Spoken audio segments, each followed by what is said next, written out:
When I tell people that I birthed my son naturally at home, in the rain, outside, at the top of a staircase, in the middle of the night, they usually respond with shock and a lot of questions, to which I then respond and tell them how magical and empowering the experience was and how it honestly made me want to have more babies. And so I figured, why not share that story of my second son's birth on here to kind of demystify the birthing experience and share a positive natural birth story for those who are interested in maybe having a natural birth. And I did get an epidural with my first son, so I feel like because I had an epidural birth and a natural birth, I have like this perspective because I've had both. And I will say that if I am blessed with another child, I will 100% be doing it naturally.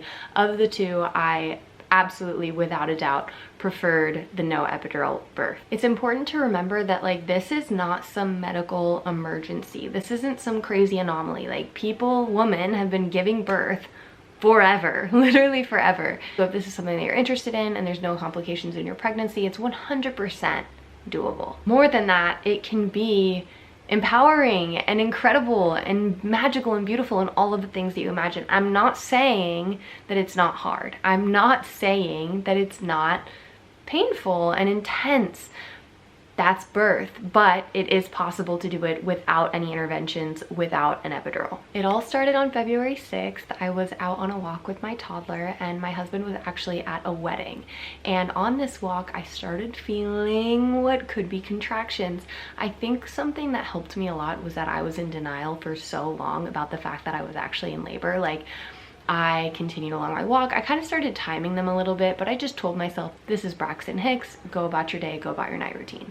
Went home, played with my toddler some more, did our bath routine, a little dance party, put him down for bed. And I had this moment putting him down where I was like, this might be the last time I put you to bed as like an only child. And I kind of got emotional. So I think I knew. I mean, you know, I kind of knew, but I was in denial about it. And that really helped me, I think, speed along the process because I relaxed into the experience. At that time, I texted my husband and I said, we might be having a baby tomorrow morning. And it was kind of a joke, but kind of not. He got home, we watched a show, we hung out, and it really wasn't until 9 p.m. that I really accepted it. I texted my midwives, I texted my doula, I let everybody know, like, okay, I'm definitely in labor, I'm definitely having contractions.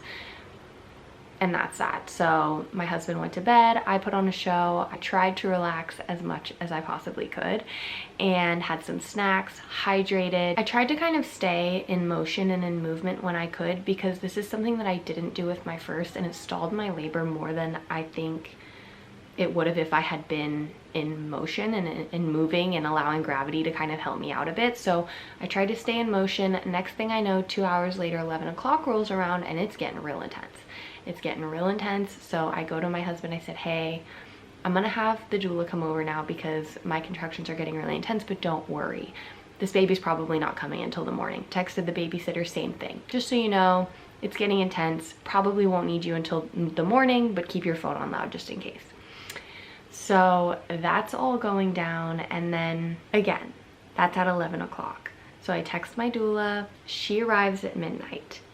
Now they're really intense. Like I'm having to audibly breathe through the experience. Hypnobirthing was a lifesaver, an absolute lifesaver. So I just listened to some hypnobirthing tracks that I just looked up on Spotify, clicked the first one. My doula helped me through maybe 6 to 8 contractions. 12:30 rolls around, my water breaks, and I said, this baby is coming right now. And they were like, no, it's not. Like, no, he's not. Let's get you to the birthing center. Car pulled up. And I'm looking at them like, there's no way I'm making it. Like, there's no way I'm making it. And my doula's like, your water just broke. Like, we're making it. I stand up. I get to the door. I walk a couple steps out. And I know this baby's coming out. This baby is coming out right now. I make it down 2 steps. And I look at my doula and I say, do not let this baby roll down the stairs. He's coming. My husband's at the bottom of the stairs. He's looking up. Again, it's pouring rain. It's the middle of the night. I have this floodlight behind me, so he just sees the silhouette. He sees this arm come out, this head come out. 2 big pushes, couple minutes, baby's out. Waddle back into my apartment, sit down. We all look at each other like, holy shit. I cannot believe that just happened. I can't believe that just happened. So very fast, very different from my first experience.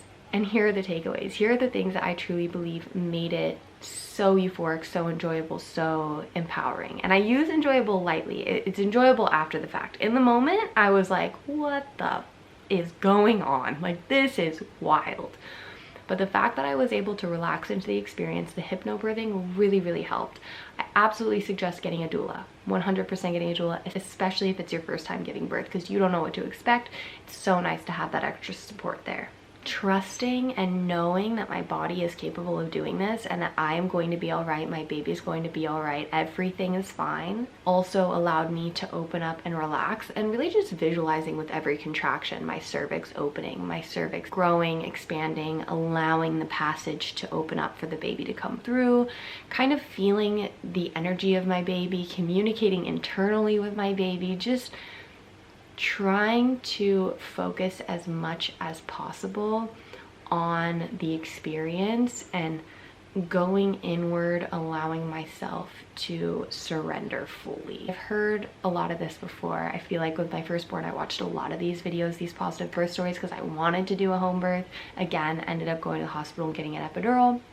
And I think that this concept of surrendering into the experience and relaxing into it is so hard to grasp when you haven't done it before, because no one can prepare you for the intensity that comes with a contraction. That's why I say having a doula or someone trusted who's experienced this before will know how to walk you through it. And if at the very least throwing on some type of hypnobirthing or something where there's someone guiding you through the experience, especially if you haven't had the experience before. But baby came quick and easy. We were all in shock. The adrenaline, the high that came from it, my husband and I were just laying in bed after that. Like, I cannot believe it was 2 in the morning.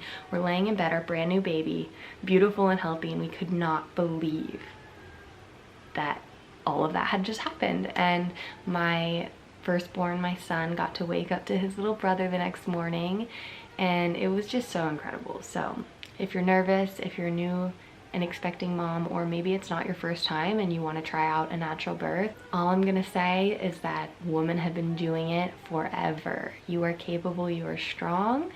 Surrender. Another mantra that really helped me in the moment was, I can do anything for 60 seconds. That's how long the contraction's gonna last. It's intense, it's building up. I just tell myself it's just 60 seconds. I can do anything for 60 seconds. So that's something that helped me a lot. And congratulations if you're expecting. Let me know down below if you had a natural birth or an epidural birth, or what your experience was. I love hearing people's birth stories. And if you have any questions for me or you want to chat more about it, feel free to reach out. He's almost 5 months old now, which is crazy. You want to say hello? Big Chunk. Hi. My little staircase baby. It's so funny now because every time it rains, I'll bring him outside and be like, you were born in the rain. You were born to be a rain baby. Hi.